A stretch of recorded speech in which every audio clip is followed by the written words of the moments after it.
मैं हर सुबह ऑफिस जाने की जल्दी में रहती थी। हाथ में बैग, कानों में ईयरफोन और चेहरे पर वही रोज की थकान। घर के बाहर सड़क किनारे एक बूढ़ी अम्मा बैठती थीं, फटे पुराने कपड़ों में, पर आंखों में अजीब सी चमक थी। हर दिन जब मैं वहां से गुजरती, वो हल्की सी मुस्कुराहट दे देती। शुरू में मैंने कभी ध्यान नहीं दिया, पर धीरे धीरे उनकी मुस्कान मेरे दिन का हिस्सा बन गई। एक दिन बारिश बहुत तेज हो रही थी। मैं छाता लेकर बाहर निकली और देखा अम्मा वहीं बैठी हैं। पूरा शरीर भीग चुका था। उनके कांपते हाथ देखकर मेरा दिल भर आया। पहली बार मैंने जाकर उनसे पूछा, अम्मा, आप यहाँ क्यों बैठी रहती हैं रोज? वो हौले से मुस्कुराईं और बोली, बिटिया, घर तो कब का छूट गया। अब बस लोगों को आते जाते देखती हूँ, कोई मुस्कुरा दे तो दिन कट जाता है। उनकी बात सुनकर कुछ अंदर से हिल गया। पता नहीं क्यों उस दिन ऑफिस जाने का मन नहीं हुआ। मैंने उन्हें अपने घर आने को कहा। पहले तो वो झिझकी, पर फिर बोली, अगर तू कहती है बिटिया तो चलती हूँ। अम्मा मेरे घर आईं तो बहुत चुप थीं। मैंने उन्हें सूखे कपड़े दिए, गरम खाना खिलाया। पहले तो वो कुछ नहीं बोली, बस मेरे कमरे की दीवारों को, मेरे चेहरे को, सबको ऐसे देख रही थी जैसे कोई पुराना सपना याद आ गया हो। खाना खाने के बाद उन्होंने मेरे सिर पर हाथ रखा और बोली, बिटिया, तू बहुत बड़ी होगी, पर तेरे अंदर अभी भी वो बच्चा जिंदा है जो किसी के दर्द को महसूस कर सकता है। उनकी ये बात सुनकर मेरे गले में कुछ अटक गया। मैं बस मुस्कुरा दी, पर दिल अंदर से भर गया था। अगले कुछ दिन वो मेरे घर ही रहीं। सुबह सुबह मेरे लिए चाय बना देती, कभी बालों में तेल लगा देती और हर वक्त दुआएं देती रहती। मुझे लगता था जैसे मेरी जिंदगी में कोई खालीपन था जो अब भरने लगा है। एक शाम जब मैं ऑफिस से लौटी तो अम्मा दरवाजे पर बैठी थीं और मेरी तरफ देखकर बोली, बिटिया, आज बहुत थक गई ना, जरा बैठ जा, मैं तेरे लिए अदरक वाली चाय बनाती हूँ। उनकी आवाज़ में ऐसा अपनापन था जो शायद मैंने सालों से नहीं सुना था। माँ तो बचपन में चली गई थी और तब से किसी ने ऐसे लहजे में मुझे पुकारा ही नहीं था। उस पर लगा जैसे वो मेरी खोई हुई ममता लौट आई हो। धीरे धीरे अम्मा मेरे घर का हिस्सा बन गई। पड़ोसी पूछते थे, ये आपकी रिश्तेदार हैं? मैं बस मुस्कुरा देती और कहती, हाँ, दिल की रिश्तेदार हैं। अम्मा का चेहरा हर दिन कुछ और चमकने लगा था।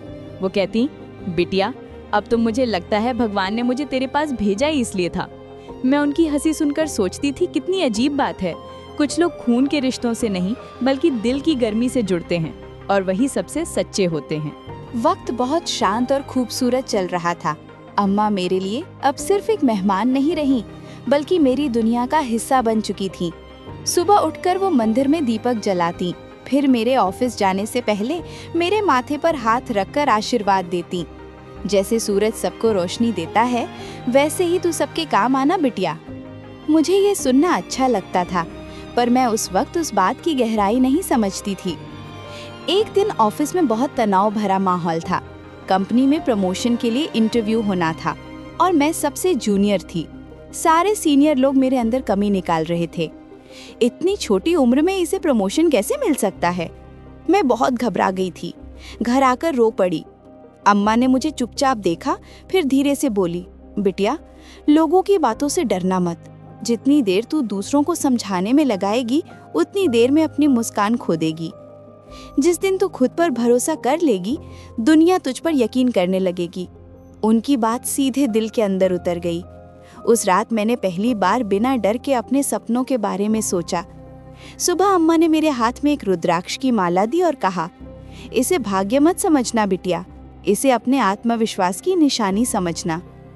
अगले दिन जब मैं इंटरव्यू देने गई तो दिल में अम्मा की बातें गूंज रही थीं। खुद पर यकीन कर, मुस्कुराना मत भूलना। मैंने पूरे आत्मविश्वास से बात की, हर सवाल का जवाब दिल से दिया, और वो भी बिना किसी डर के। जब मैं बाहर निकली तो मुझे ऐसा लगा जैसे अम्मा मेरे साथ थी, मेरे कंधे पर हाथ रखे हुए। शाम को जब रिजल्ट आया, मैं सिलेक्ट हो गई थी। खुशी से मैं भागती हुई घर पहुंची, पर वहां जो हुआ उसने मेरा दिल तोड़ दिया। जब मैं घर पहुंची तो मेरा चेहरा खुशी से चमक रहा था। हाथ में वो चिट्ठी थी जिसमें लिखा था कि मुझे पदोन्नति मिल गई है। मैं तेजी से दरवाजा खोलते हुए बोली, अम्मा, देखो, मैंने कर दिखाया। पर घर के अंदर सन्नाटा था। रसोई की बत्ती बंद थी, मंदिर में दीपक की लौ बुझ चुकी थी और हवा में एक अजीब सी खामोशी तैर रही थी। मैं घबरा गई। मैंने हर कमरे में अम्मा को पुकारा, अम्मा आप कहाँ हैं? तभी पड़ोसी धीरे से बोले, बिटिया सुबह सुबह अम्मा को सीने में दर्द हुआ था। हमने वैद्य को बुलाया पर उन्होंने बस मुस्कुराकर कहा कि अब उन्हें कहीं और जाना है। फिर उन्होंने धीरे धीरे आंखें बंद कर लीं और शांत हो गईं। मैं वहीं दरवाजे के पास बैठ गई। मेरे हाथ कांप रहे थे, आंखों से आंसू लगातार बह रहे थे। मैं उनके कमरे में गई जहां उनका तकिया अब भी रखा था और उस पर उनका दुपट्टा। उस दुपट्टे में अब भी हल्की सी चंदन की महक थी। पास में वही रुद्राक्ष की माला रखी थी जो उन्होंने मुझे दी थी। मैं उसे हाथों में लेकर फूट फूट कर रो पड़ी। मुझे उनकी आवाज़ याद आने लगी, आज मुस्कुराना मत भूलना बिटिया। लेकिन अब मुस्कुराने की ताकत मुझ में नहीं बची थी। मैं मंदिर के सामने बैठी रही बहुत देर तक। फिर धीरे से माचिस जलाई और वही दीपक जलाया जो हर सुबह अम्मा जलाया करती थी। जैसे ही लौ ऊपर उठी, मुझे लगा मानो अम्मा मेरे पीछे खड़ी हों। मैंने आंखें बंद की और कानों में उनकी वही मधुर आवाज़ गूंज उठी, बिटिया मुस्कुराना, क्योंकि तेरी मुस्कान ही मेरा आशीर्वाद है। उस पल मेरे आंसू रुक गए। मैंने दीपक की लौ को देखा और मुस्कुरा दी। उस मुस्कान में दर्द भी था और शांति भी। उस दिन मुझे समझ आया कि कुछ लोग चले जाने के बाद भी हमारे भीतर जिंदा रहते हैं, जैसे आशीर्वाद बनकर। समय धीरे धीरे बीतने लगा पर अम्मा की यादें हर जगह साथ रहने लगीं।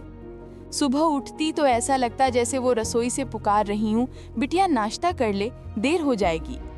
मैं मंदिर में दीपक जलाती तो वही लौ फिर से उनकी उपस्थिति का एहसास करा देती।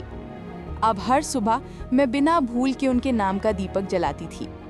ऑफिस में सब मुझे हमेशा मुस्कुराने वाली कहने लगे थे। मुझे भी नहीं पता चला कब उनकी बातें मेरी जिंदगी का हिस्सा बन गई। अब कोई परेशानी आती तो मैं बस आंखें बंद करके उनके शब्द याद करती, खुद पर भरोसा रख, मुस्कुराना मत भूलना। और सच में हर मुश्किल आसान लगने लगी। एक दिन एक नन्ही बच्ची ऑफिस के बाहर भीख मांग रही थी। बरसों बाद फिर से वही दृश्य सामने था, जैसे वक्त खुद को दोहरा रहा हो। मैं उसके पास गई, उसे खाना खिलाया और मुस्कुरा दी। उसने भी मुस्कुराकर कहा, दीदी आप बहुत अच्छी हैं। उस पल मुझे लगा जैसे अम्मा फिर से मेरे सामने खड़ी हूँ, उस बच्ची की आंखों में झांकती हुई। रात को जब मैं घर लौटी तो मंदिर की लौ कुछ ज्यादा तेज जल रही थी। मैंने हाथ जोड़कर कहा, अम्मा आज आपकी बिटिया ने भी किसी को मुस्कुरा दिया। उस वक्त दिल में एक अनकही शांति उतर आई। लगा जैसे किसी ने सिर पर हाथ रख दिया हो, जैसे कोई कह रहा हो, बिटिया अब तू वही बन गई है जो मैं चाहती थी। अब मैं हर दिन किसी न किसी के लिए कुछ अच्छा करती हूँ, बिना सोचे, बिना किसी उम्मीद के, क्योंकि अम्मा ने सिखाया था कि जो मुस्कान तू बांटती है वही तेरे जीवन का सबसे बड़ा आशीर्वाद बनती है। ये कहानी हमें सिखाती है कि कभी किसी की मुस्कान को हल्के में मत लेना। एक छोटी सी मदद, एक छोटी सी दया किसी की जिंदगी में उम्मीद की रोशनी बन सकती है। और जब तुम किसी को सच्चे दिल से मुस्कुराओगे तो समझ लेना कहीं ना कहीं अम्मा का आशीर्वाद तुम्हारे साथ है। अगर इस कहानी ने आपके दिल को जरा भी छुआ हो तो एक मुस्कान जरूर छोड़िए। और हाँ, वीडियो को लाइक करें, शेयर करें, क्योंकि शायद किसी और के दिल को भी ये कहानी सुकून दे दे। ऐसी ही और दिल छू लेने वाली कहानियाँ सुनने के लिए चैनल को सब्सक्राइब जरूर करें, क्योंकि हर कहानी के पीछे कहीं ना कहीं आपका अपना एहसास छुपा होता है।